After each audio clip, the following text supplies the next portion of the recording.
بسم الله الرحمن الرحيم الحمد لله وحده والصلاة والسلام على من لا نبي بعده أما بعد فقد قال الله عز وجل في القرآن المجيد بعد أعوذ بالله من الشيطان الرجيم بسم الله الرحمن الرحيم إن الذين كفروا سواء عليهم أأنذرتهم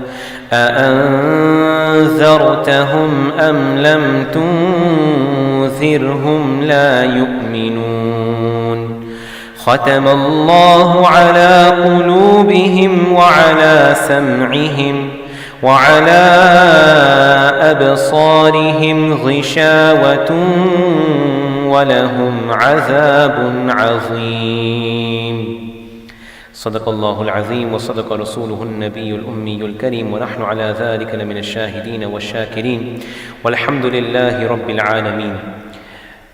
Most honorable elders, dear respected brothers, my youth, and honorable mothers and sisters listening,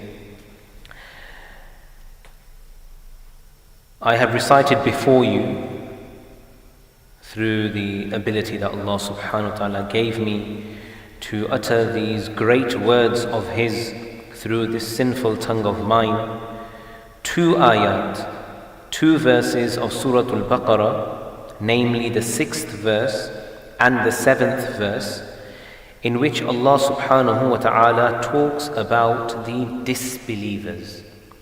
So up until the 5th verse, Allah subhanahu wa ta'ala talked about the believers. Then in these two verses, Allah subhanahu wa ta'ala spoke about the disbelievers. And we will see that after that, from verse 8 till verse 20, Allah subhanahu wa ta'ala will talk about the hypocrites, the munafiqeen. So we've discussed about the mu'mineen. Now these two ayat are going to talk about the kafirin. And then Allah subhanahu wa ta'ala is going to talk about extensively for several ayat about the munafiqeen. The mu'mineen, Allah subhanahu wa ta'ala spoke about with some level of detail about their beliefs.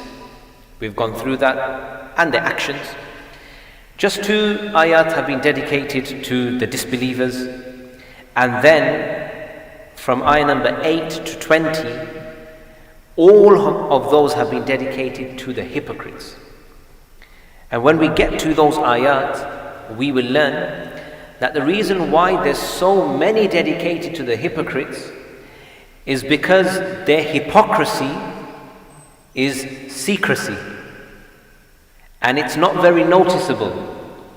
So people fall for them, and people think that these are genuine people, genuine believer, a genuine mu'min, a genuine Muslim, because the hypocrisy is secrecy.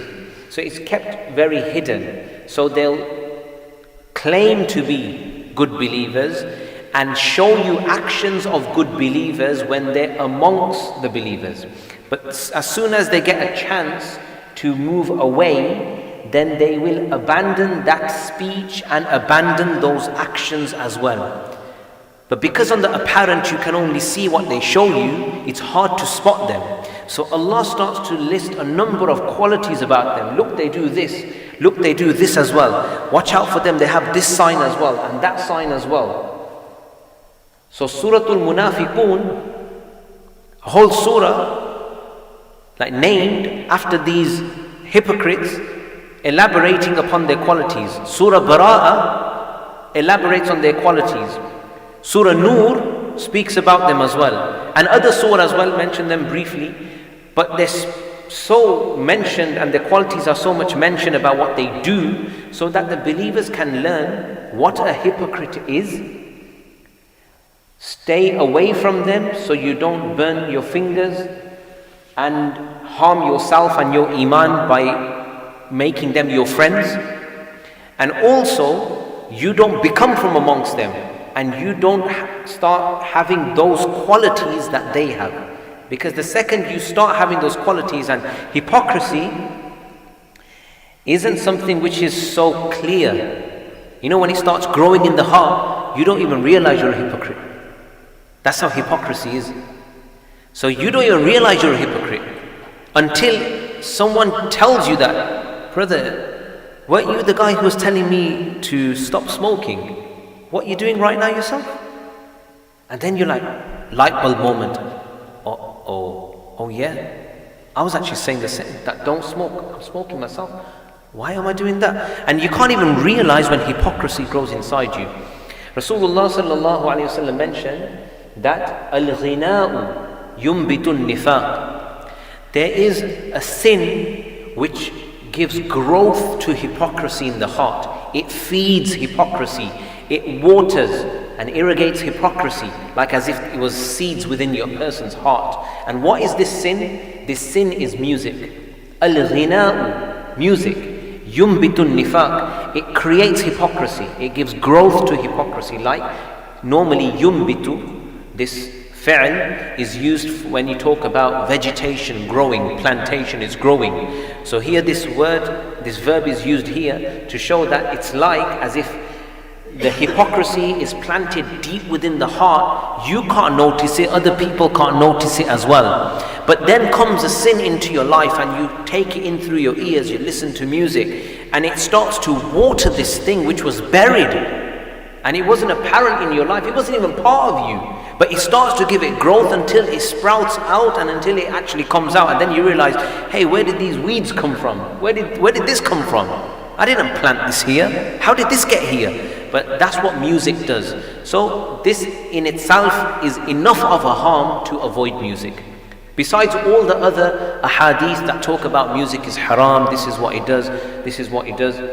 This is enough.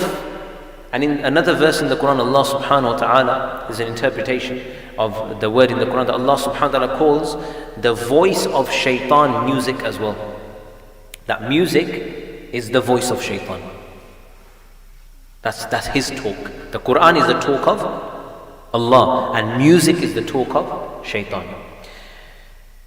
So Allah subhanahu wa ta'ala so expansively talks about the qualities of the munafiqeen and what they do. So we'll be discussing them from ayah number 8 to 20. Today we just want to conclude on these two verses about the disbelievers. So we started this last week, we spoke about it, we did one session. Today inshallah we shall continue this and finish this session off on these two ayat. In the first ayah number 6, this verse number 6, Allah subhanahu wa ta'ala says, إِنَّ الَّذِينَ كَفَرُوا, surely those who disbelieve, سَوَاءٌ عَلَيْهِمْ, it is equal upon them, أَأَنذَرْتَهُمْ, whether you warn them, أَمْ لَمْ تُنذِرْهُمْ, or you don't warn them, لَا يُؤْمِنُونَ, they will not believe. It is equal. It is the same. Yes, so it's like saying, Abdul Rahman, can you please not eat this crisp packet? Yes, so sometimes the father thinks to himself, if I tell my son to eat it or not eat it, he's not going to listen to me anyway.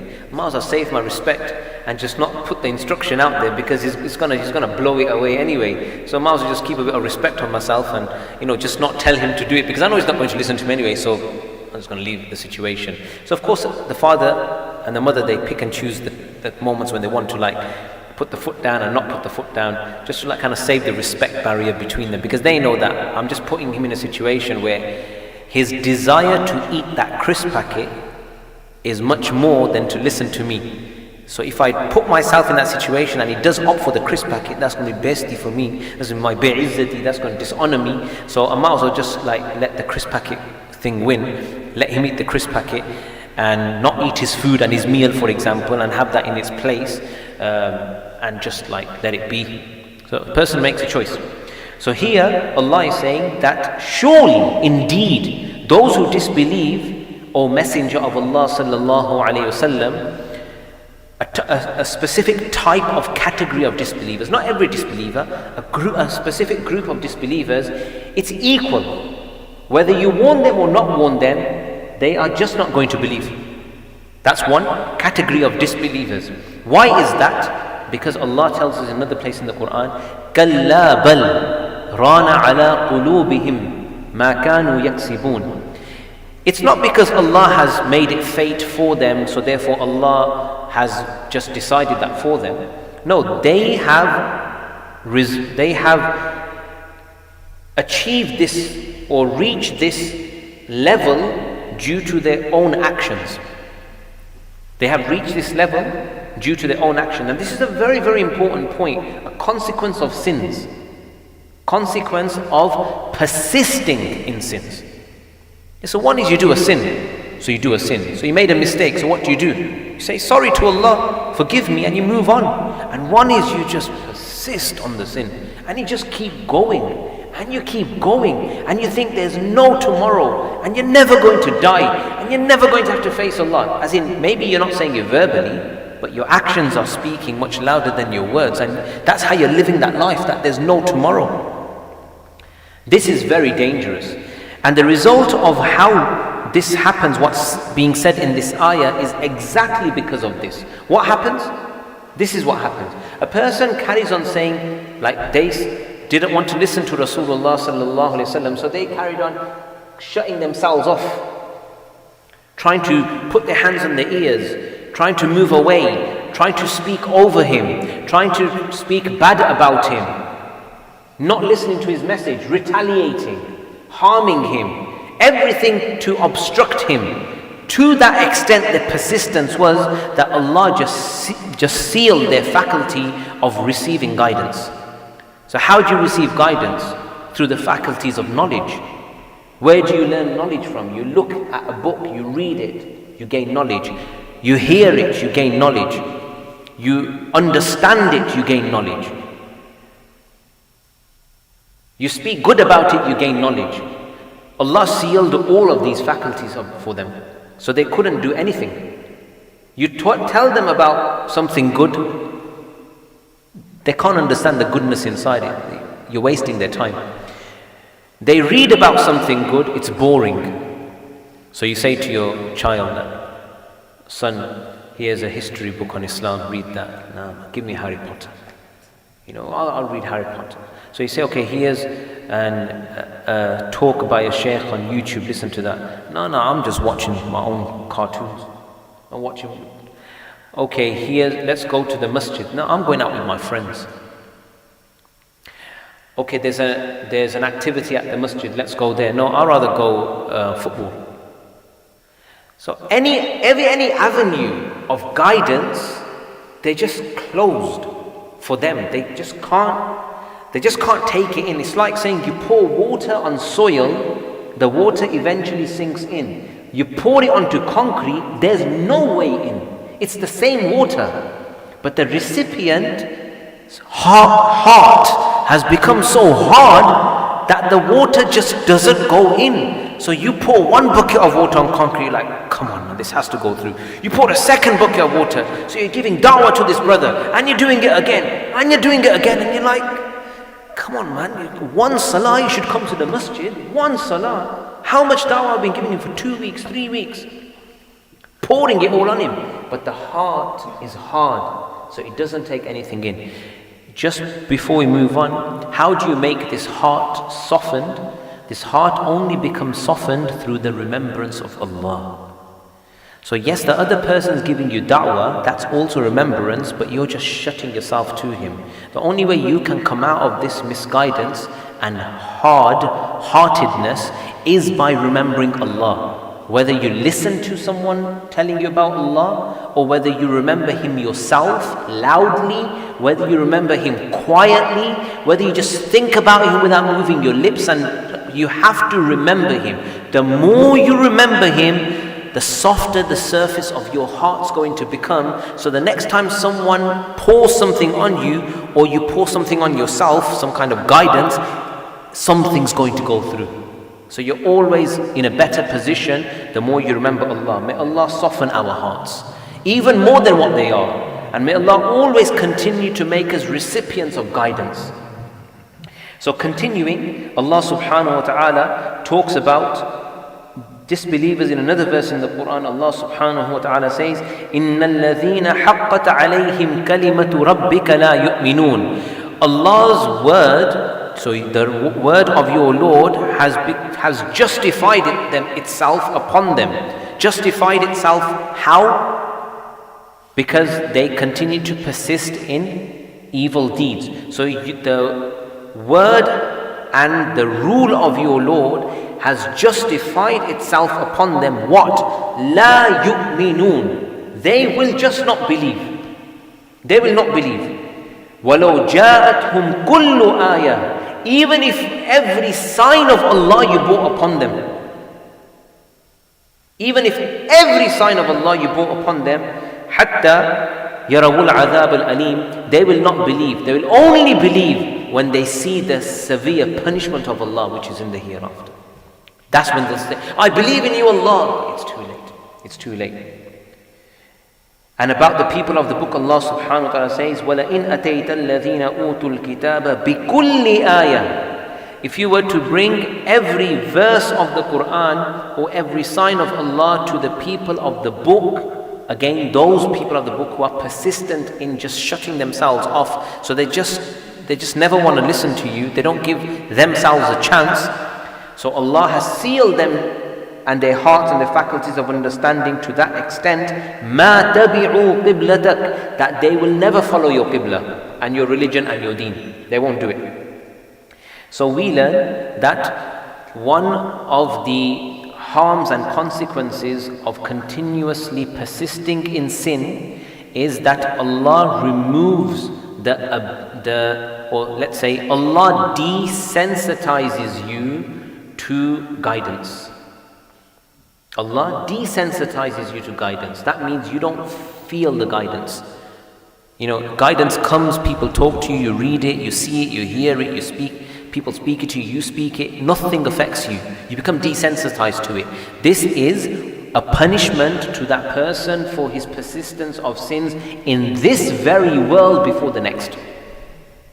And a second punishment is that by committing one sin, a person it becomes easier for the person to commit the second sin, and then becomes more easier for the person to commit the third sin, and this carries on until it comes to stage one, which becomes persistent in sin. Then he's a lost case. Only Allah can save him then. So we should never take any sin lightly. Never take any sin lightly. Sayyidina Abdullah ibn Abbas radiyallahu ta'ala anhuma, he states that كُلُّ مَا نُهِيَ عَنْهُ, everything that a person has been forbidden from, what is it?